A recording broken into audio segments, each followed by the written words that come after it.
할렐루야, 반갑습니다. 9월 10일 화요일 아침 묵상 시간입니다. 오늘도 주의 말씀 앞에 나오신 우리 성도 여러분들을 환영하고 축복합니다.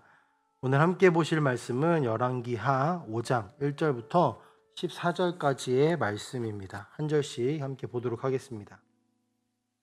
시리아 왕의 군사령관 나아만 장군은 왕이 아끼는 큰 인물이고 존경받는 사람이었다. 주님께서 그를 시켜 시리아의 구원을 베풀어 주신 일이 있었다. 나아만은 강한 용사였는데 그만 나병에 걸리고 말았다. 시리아가 군대를 일으켜 이스라엘 땅에 쳐들어갔을 때에 그곳에서 어린 소녀 하나를 잡아온 적이 있었다. 그 소녀는 나아만의 아내의 시중을 들고 있었다. 그 소녀가 여주인에게 말하였다. 주인 어른께서 사마리아에 있는 한 예언자를 만나보시면 좋겠습니다. 그분이라면 어른의 나병을 고칠 수가 있을 것입니다. 이 말을 들은 나아만은 시리아 왕에게 나아가서 이스라엘 땅에서 온 한 소녀가 한 말을 보고하였다. 시리아 왕은 기꺼이 허락하였다. 내가 이스라엘 왕에게 편지를 써 보내겠으니 가보도록 하시오. 나아만은 은 10달란트와 금 6,000개와 옷 10벌을 가지고 가서 왕의 편지를 이스라엘 왕에게 전하였다. 그 편지에는 이렇게 쓰여 있었다. 내가 이 편지와 함께 나의 신하 나아만을 귀하에게 보냅니다. 부디 그의 나병을 고쳐주시기 바랍니다. 이스라엘 왕은 그 편지를 읽고 낙담하여 자기의 옷을 찢으며 주위를 둘러보고 말하였다. 내가 사람을 죽이고 살리는 신이라도 된다는 말인가? 이렇게 사람을 보내어 나병을 고쳐달라고 하니 될 말인가? 이것은 분명 공연히 트집을 잡아 싸울 기회를 찾으려고 하는 것이니 자세히들 알아보도록 하시오. 이스라엘 왕이 낙담하여 옷을 찢었다는 소식을 하나님의 사람 엘리사가 듣고 왕에게 사람을 보내어 말하였다. 어찌하여 옷을 찢으셨습니까? 그 사람을 나에게 보내주십시오. 이스라엘에 예언자가 있음을 그에게 알려주겠습니다. 나아만은 군마와 병거를 거느리고 와서 엘리사의 집 문 앞에 멈추어 섰다. 엘리사는 사환을 시켜서 나아만에게 요단강으로 가서 몸을 7번 씻으면 장군의 몸이 다시 깨끗하게 될 것이라고 말하였다. 나아만은 이 말을 듣고 화가 나서 발길을 돌렸다. 적어도 엘리사가 직접 나와서 정중히 나를 맞이하고 주 그의 하나님의 이름을 부르며 상처 위에 직접 안수하여 나병을 고쳐주어야 도리가 아닌가. 다마스쿠스에 있는 아마나 강이나 바르발 강이 이스라엘에 있는 강물보다 좋지 않다는 말이냐? 강에서 씻으려면 거기서 씻으면 될 것 아닌가? 우리나라의 강물에서는 씻기지 않기라도 한다는 말이냐 하고 불평하였다. 그렇게 불평을 하고 나서 나아만은 발길을 돌이켜 분을 참지 못하며 떠나갔다. 그러나 부하들이 그에게 가까이 와서 말하였다. 장군님, 그 예언자가 이보다 더한 일을 하라고 하였다면 하지 않으셨겠습니까? 다만 몸이나 씻으라는데 그러면 깨끗해진다는데 그것 좀 못할 까닭이 어디에 있습니까? 그리하여 나아만은 하나님의 사람이 시킨 대로 요단강으로 가서 7번 몸을 씻었다. 그러자 그의 살결이 어린아이의 살결처럼 새살로 돌아와 깨끗하게 나았다. 아멘. 오늘 말씀은 우리에게 매우 유명한 나아만 장군에 대한 이야기입니다. 본문에 나온 나아만 장군은 시리아의 장군이었습니다. 시리아는 큰 나라였고 이스라엘과 적대적 관계를 가진 나라였습니다. 나아만은 시리아에서도 매우 유명한 장수였다라는 것을 오늘 본문을 통해서 우리는 알 수 있게 되는데요. 왕이 아끼는 인물이고 존경받는 사람이라고 묘사가 되어 있고 또 이것으로 우리는 나아만이 시리아에서 매우 높은 위치에, 높은 지위에 있고 많은 부와 명예를 누리는 사람이었다는 것을 유추할 수 있을 것입니다. 그런데 여기서 한 가지 중요한 사실이 언급됩니다. 나아만이 이렇게 큰 부와 명예를 얻게 된 것에 있어서 시리아를 구원한 사건이 있었는데 그것이 하나님께서 이루신 일이라는 것입니다. 1절에서 하나님께서 그를 시켜 시리아를 구원한 사건이 있었다라고 나오죠. 우리가 계속 말씀들을 통하여서 살펴본 것처럼 나아만의 기록을 통해서도 하나님은 만왕의 왕이시며 모든 세상의 생사화복을 주관하시는 왕이시고 주인이라는 사실을 이 본문을 통해서도 이 짧은 문장 안에서도 나타내고 있습니다. 이제 권력자이자 위대한 장수였던 나아만이 병 앞에는 아무것도 아닌 것을 볼 수 있는데요. 나병에 걸린 나아만이 고통을 당하고 있는 장면이 등장합니다. 여기서 나병이라는 이 말이 우리가 흔히 한센병, 문둥병이라고도 표현하는 이 한센병을 우리는 쉽게 떠올릴 수 있는데, 사실 지금 나아만이 입은 이 나병은 한센병으로만 볼 수는 없습니다. 왜냐하면 이 한센병은 전염성이 매우 강하고 또 흉측한 병이기 때문에 이스라엘뿐만 아니라 어디에서든지 나아만을 직접 마주하기가 쉽지 않습니다. 그러나 지금 나아만은 전쟁도 나갔고 왕 앞에 직접 서 있기도 했다라는 것을 보면서 이 성경에 기록된 이 나병이 한센병만이 아니라 격리의 여부와 상관없이 각종 피부 질환을 총칭하는 것으로 이해하는 것이 조금 더 좋을 것 같습니다. 아무튼 그럼에도 나아만의 이 질병은 매우 고통스러운 일이었을 것입니다. 돈을 주고도 혹은 권력으로도 해결할 수 없는, 자신의 힘으로는 결코 해결할 수 없는 질병을 가지고 있었던 것이죠. 여종이 나을 수 있을 것 같다. 여종이 자신의 나라에 선지자를 만나면 나을 수 있습니다라는 그 말 한마디에 나아만은 바로 움직입니다. 그만큼 여종의 말에까지 귀를 기울일 만큼 나아만의 이 고통은 매우 심각한 고통이었습니다. 이 여종이 누구입니까? 나아만이 이스라엘과 전쟁 중에 포로로 데리고 온 종입니다. 이 여종은 나아만의 아내의 시중을 드는 아이였습니다. 여종은 나아만의 질병을 보며 자신이 살았던 나라의 선지자를 떠올리며 그가 선지자를 만난다면 나을 수 있을 것이다 라고 말을 합니다. 여종의 이야기를 아내에게 전달받은 나아만은 바로 실행에 옮기죠. 왕에게 보고하고 허락을 받아 바로 이스라엘에 옮겨갑니다. 사실 여기서 이것이 과연 쉬운 일일까? 또 가능한 일일까? 라고 생각을 해본다면 의문이 들 수밖에 없는 일이죠. 한 나라의 장군이 아무리 심각한 병에 걸렸다고 해도 적대 관계에 있는 나라의 왕의, 자신의 나라의 왕의 허락까지 받아가며 서신을 써가며 이동한다라는 것은 결코 쉬운 일이 아닙니다.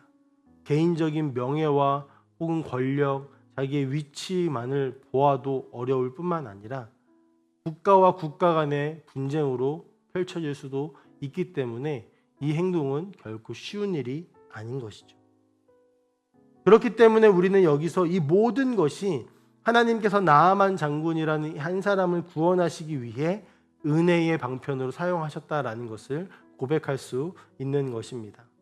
나아만이 여종의 이야기를 듣고 그 이야기에 귀를 기울이고 바로 실행에 옮기는 것, 또 왕이 적대 관계에 있는 나라에 자신이 가서 치료를 받고 오겠다라고 이야기를 할 때 적극적으로 허락해 줄 뿐만 아니라 서신을 써서 그 나라에 보내주는 것, 이 모든 것이 하나님의 은혜인 것입니다. 이처럼 한 사람의 구원은 하나님의 은혜가 아니고서는 결코 불가능합니다. 그리고 한 사람의 구원은 하나님께서 모두 이루시지만 수많은 사람들의 이야기와 또 하나님이 수많은 사람들을 사용하셔서 이루시는 놀라운 사건인 것이죠. 이제 이어지는 이야기를 조금 더 살펴보겠습니다. 나아만 장군의 이야기를, 그 서신을 받은 이스라엘의 왕이 등장을 합니다. 정확히 어떤 왕인지도 언급되어지지 않은 이 왕은 나아만 장군이 건네준 서신을 보면서 두려워합니다. 생사를 주관하시는 하나님의 통치를 받아야 하는 이 나라의 통치자이고 왕임에도 자신이 생사를 주관하는 신이 아니다라는 그런 말과 함께 두려워하고 이것은 전쟁을 선포하려고 하는 것이니 가서 알아봐라 라고 얘기하는 이 왕의 모습이 포로로 잡혀간 여종의 모습과 되게 많이 오버랩이 되면서 대치가 되어지는 것 같습니다. 나아만은 하나님의 선지자를 따라왔지만 이스라엘의 왕은 하나님의 선지자를 떠올리지 못했던 것이고, 포로로 잡혀간 여종은 하나님의 선지자를 떠올렸지만 왕은 선지자를 잊고 하나님을 잊어버리고 자신의 힘으로 할 수 없는 일이고 두려운 일이기 때문에 벌벌 떨고 있는 모습을 보여줍니다. 이것은 어쩌면 이스라엘의 영적 상태를 보여주는 장면일 수도 있겠죠. 엘리사는 왕이 두려워한다라는 소식을 이제 들었습니다. 그리고 나아만 장군을 자신에게 보내라고 이야기합니다. 이제 나아만 장군과 엘리사가 만나게 되는데요. 엘리사는 요단강에서 몸을 7번 씻으면 낫게 될 것이다 라고 말을 하고, 나아만 장군은 엘리사의 태도에 분노하기 시작합니다. 그러나 함께한 부하의 설득으로 결국 몸을 씻고 깨끗하게 낫게 되는 것이 오늘 말씀의 오늘 본문의 이야기의 끝입니다. 나아만의 이야기를 통해서 우리가 무엇을 볼 수 있을까요? 앞에서 계속 좀 길게 살펴본 것처럼 하나님께서는 모든 이들의 하나님이신 것과 생사화복의 주관자이심을 우리는 먼저 깨달아야 할 것입니다. 우리의 인생의 주인이 하나님이심을 다시 한번 인정하면서 하나님 앞에 우리의 모든 것을 내어 맡기기를 간절히 소망합니다. 또한 나아만이 결국 요단강에 몸을 담그는 과정을 통해 하나님의 놀라운 역사는 순종을 통해서 이루어진다는 것을 우리는 볼 수 있습니다. 나아만은 엘리사가 취한 태도에 불쾌해했습니다. 자신이 가지고 있는 지위와 자신이 가지고 있는 권력에 엘리사가 반하는 것 같고, 엘리사의 어떤 그 이야기가 대체 이게 무엇인가 라는 그런 질문이 들러지는 모습인 것처럼 보였기 때문이죠. 하지만 하나님의 명령에 어떤 의심도 없이 우리가 순종할 수 있다면 가장 좋겠지만, 이 나아만 장군이 결국에 어떻게 합니까? 불만을 가진 채로 반신반의하면서 엘리사의 이야기에, 결국에 하나님의 말씀에 순종하며 요단강으로 들어가 7번 몸을 씻습니다. 그리고 나서 그 결과는 3살이 돋은 것처럼 깨끗하게 나았다고 합니다. 나아만이 자신의 체면을 생각해 분노하며 돌아가고자 했지만 결국 몸을 담궜을 때 깨끗이 나음을 보면서 하나님께서는 우리의 불안함 속에서도 혹은 불평 속에서도 순종하기를 원하신다라는 것을 우리는 알 수 있습니다. 마지막으로 하나님께 순종하지 않는 자의 현재의 모습을 통해 우리를 순종의 자리로 이끄심을 우리는 발견할 수 있죠. 어떤 왕인지조차 이름이 밝혀지지 않은 이 이스라엘의 왕이 나아만의 등장에 두려워하고 하나님을 찾지 않는 것을 보며 지금까지 이 사람은 하나님을 찾지 않고 또 하나님의 말씀에 순종한 적이 없다라는 사실을 반증합니다.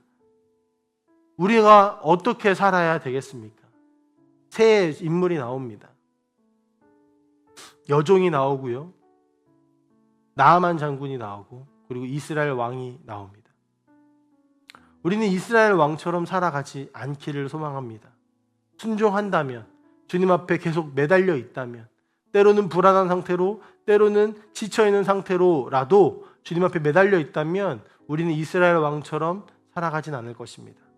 또 하나님께서는 불안한 속에서 혹은 반신반의하는 그 마음 상태 속에서 혹은 누군가의 이야기에 반응하여서 순종한다 하더라도 그 순종을 통하여서 하나님의 놀라운 역사를 이루시며 하나님의 놀라운 위엄을 우리에게 보여주실 것입니다. 그렇게 되었을 때에 결국에 어떠한 상황 속에서도 담대하게 하나님의 선지자를 이야기할 수 있었던 그 여종의 모습처럼 우린 살아갈 수 있지 않을까 생각해 봅니다. 오늘 하루 순종이 주는 놀라운 은혜를 기대하며 주님의 말씀에 귀를 기울이고 또한 어렵지만 그 순종의 걸음을 걸어가는 우리 모든 함께하는 교회 성도님들이 다 되시기를 간절히 소망합니다. 함께 기도하겠습니다. 사랑의 하나님 아버지 감사합니다. 오늘도 말씀을 통하여서 우리에게 찾아오시니 너무나 감사합니다. 하나님, 나아만 장군이 순종의 자리에 나아갔을 때 깨끗이 낫고 결국에는 그것이 나아만 장군의 구원으로 이어지는 것을 우리는 봅니다. 하나님, 우리가 때로는 불안하고 때로는 이렇게 가도 되는 것인가? 이것이 맞는 것인가? 라는 반신반의하는 상황 속에서도 하나님의 말씀에 순종할 수 있는 태도를 취하게 하여 주시고 또 우리가 순종하지 못하고 돌이키려고 할 때에 우리 주변의 누군가를 통하여서 주여 우리가 순종의 자리로 나아갈 수 있도록 우리 이끌어 주시옵소서. 그래서 그곳에서 하나님의 놀라운 구원의 역사, 하나님의 놀라운 임재의 역사를 마주할 수 있도록 은혜를 베풀어 주시옵소서. 감사드리며 살아계신 예수님의 이름으로 기도합니다. 아멘.